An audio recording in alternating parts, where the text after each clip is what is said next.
Hello everybody, welcome. This is Jacob or JJJK29. Today I'm going to be bringing you a little bit of Dark Souls gameplay footage. But first, we're going to talk about today. Today is October 4th, 2011, and it is a Tuesday. And why does that matter? Because most games release on Tuesdays. Sometimes they don't, but in most cases they do. Last night I went to my local GameStop at midnight to pick up my copy of Dark Souls, and you might be wondering why. Dark Souls is a relatively hyped game, but it's not one of those games that GameStop would solely open up for at midnight to release. No, the reason why is because there was 3 games coming out, so that's why they had a midnight release, and NBA 2K11 was one, which was enough to leave them open until midnight. Then Dark Souls, and along with Rage. Rage has been getting a lot of hype. I'm pretty interested to see what is going to come along with Rage. I'm not super excited about it though, but I am looking forward to playing it. But anyways, we're going to talk about some Dark Souls now. For any of you who played Demon Souls, you know that Demon Souls was probably the hardest game you ever played. I played some Demon Souls and I had to quit playing because the game was so mathematical with the patterns and the combat that it just got annoying. Like I couldn't keep up with the bosses. I couldn't do it. So yeah, I didn't beat it. Most of the people who watched the video probably never beat it, and if you did, then props to you. But anyways, we're gonna talk about some Dark Souls. This can be a kind of a first impressions video, and you know, you see me running around, you see me reading the messages, even though I know how to play. It's just that I'm just re-educating myself. It's been a while since I played Demon Souls. So we're going to talk about some of the features they put in real quick. One of the most notable and best feature is called the bonfire, and it's what you see on your screen right now. You just walk up to it, you activate it, and you can rest at the bonfire. And when you rest at a bonfire, it fills your health. I forget the name of the health flask, but it fills your health flask back to full so that you can use it. There's no more of the little green plant that you just eat. You fill your health flask, and every time you go to a new area, I think your health flask goes up 5 points, or 5 in number. The only problem, and it's not even a problem, it's a very neat feature in my opinion, is every time you rest at one of these bonfires to heal you, or to fill your flask, or whatever other features they will have down the road, all the mobs that you previously killed spawn again. Now, that can be relatively annoying. At the very end of this video, you'll see where I end up getting killed because of that. I ended up aggroing the whole area because I rested. They all revived and they all killed me. It was very disappointing in my opinion. But this game is all about you dying. And actually, I want to talk about that real quick. Anybody that has the case or has seen the game in its case, if you next time you're looking at it, or if you don't have it, next time you're at GameStop, just go pick it up and look at it. Flip it to the back. It says, from the makers of Demon Souls. And I mean, it's in like half Spanish too, it's weird. But it says, from the makers of Demon Souls, prepare to die, as the header to the back of the case. That's great, I guess. It's kind of daunting. It doesn't make me want to buy it. But I'm buying this game because I know what it is. So another cool feature they added was the boss battles aren't as linear. Actually, the whole game isn't as linear. It's a lot more open. You have a lot more room to kind of do what you want. You even get to customize a lot more about your character. But if you just noticed, dove off this platform onto the boss, and I actually could attack him while in midair, and it did like 400 damage. That was a really neat feature they added. I'm not sure how much that's going to come into play. I don't know if I'm going to be able to drop in on every single boss. But this boss right here, this demon, is actually the second time I fought him. When the first time you fought him, just a little bit of spoiler, your character is an undead being. You've been sent to the undead asylum, which is basically where all undead go to die, or to finally die, to pass over. And when you first exit, you were rescued by another knight who is on a mission or on a quest, I guess would be the correct term. He's on a quest to, I'm not positive, I think he's there to find the undead that's going to save the undead race. And I think he thinks it's you, so he releases you from your from your jail cell. And so you escape, and the only weapon you have is a broken hilt.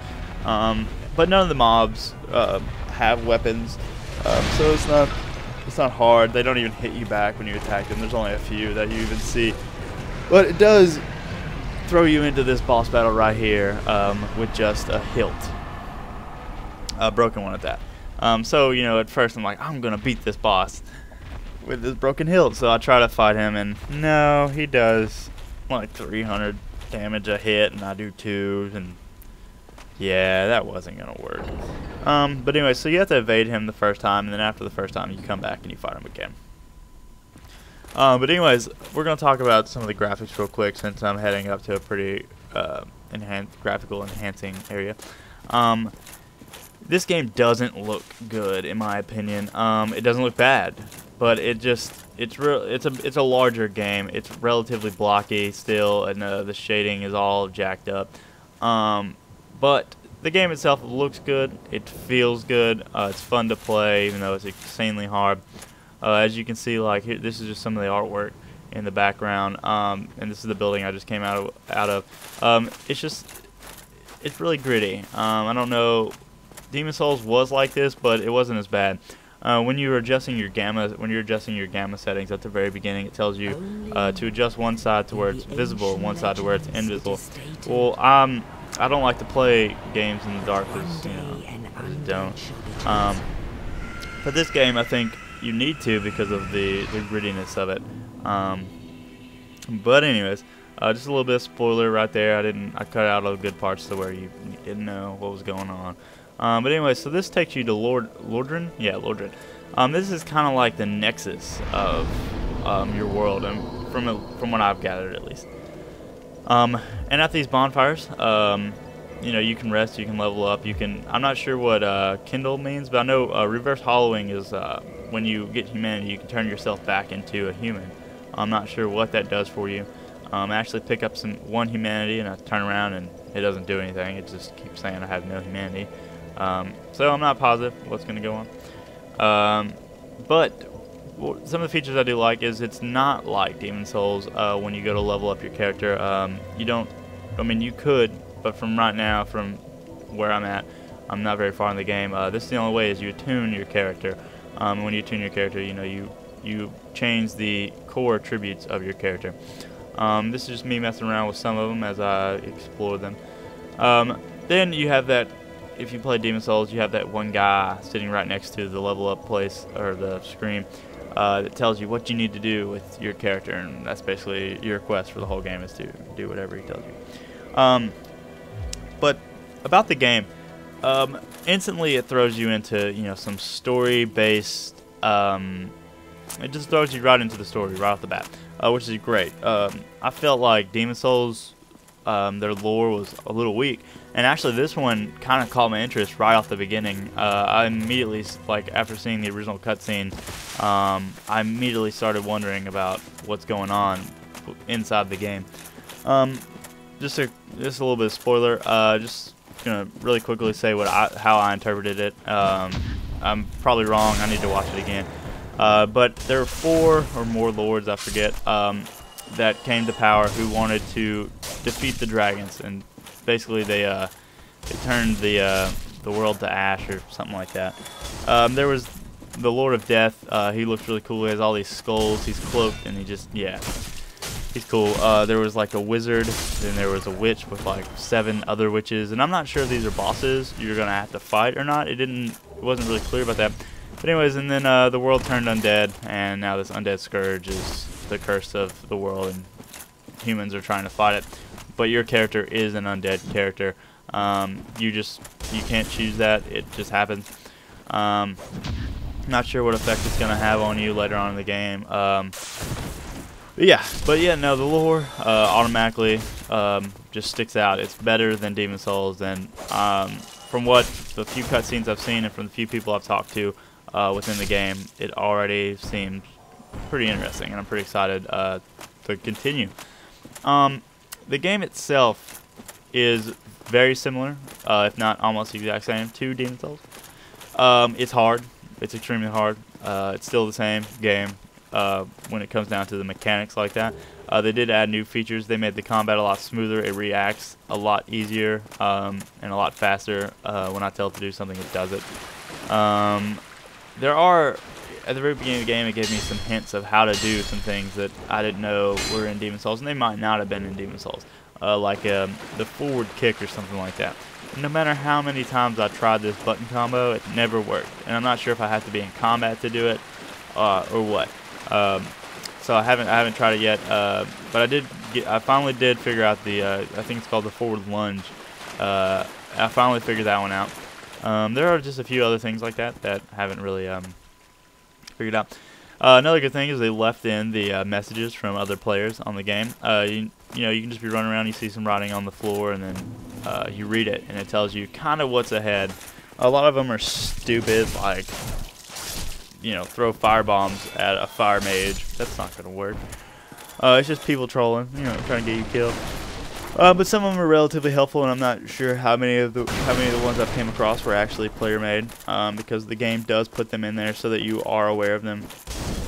They kept the white fog. It's still relatively instance based, but also they did that so that you could go into another area, rest at a bonfire, and not, you know, pull everybody. I picked the Knight. As you can see, my character is a Knight. Demon's Souls, I played a Wanderer. I thought the Wanderers were a very fast and effective class. But for some reason, I just didn't want to play them again. I felt like that was kind of the reason I didn't get that far in Demon's Souls, because I played a relatively weak class. I mean, they were very fast, and I could parry and kill everything in one shot very easily. It's just that he just wasn't. He died too easily, and I wasn't sure. Even though his stats were relatively high, I just wasn't sure what to expect from him. So I picked a Knight. I didn't play a Knight on Demon's Souls, so I figured this would be a good change. In relation to Demon's Souls, the character creation screen is better, but there's not as many classes to use. And here's just a dragon, and I was under the impression that all the dragons were dead. But also, I'm not sure if this is like an alternative dragon or if this is even a dragon, but he did look like a dragon. But back to character creation. I think there are 7 classes on Dark Souls, and I think there was 10 or more on Demon's Souls. I'm not positive.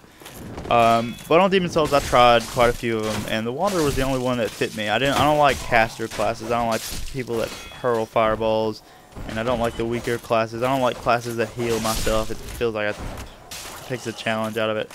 So I picked the Knight. The Knights are they are the highest in stats. They're relatively slow in combat.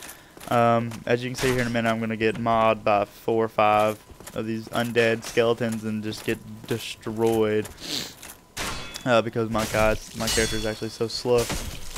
But for first impressions, this game it's still fun. I thought Demon's Souls was a very fun game. It's hard. The story is significantly better. The graphics are a little harsh on the eyes. But as for playability, I think it's a very playable game. I don't have any complaints out of it so far. I mean, I will the further I get into it and the harder it gets. They made the leveling system different. Now you level as you play. I'm level 5 right out of the starter zone. I'm not sure if I started at level 5. I just know that when I loaded the game, I was level 5 when I came back from my autosave, and I was level 5, and I was like, that's quite strange. But maybe it's the number of souls you pick up, not positive. They still make it. They took out the looting, I think. I haven't looted a single mob that I've killed. But they did leave just the random bodies laying around that you pick up their souls and whatnot.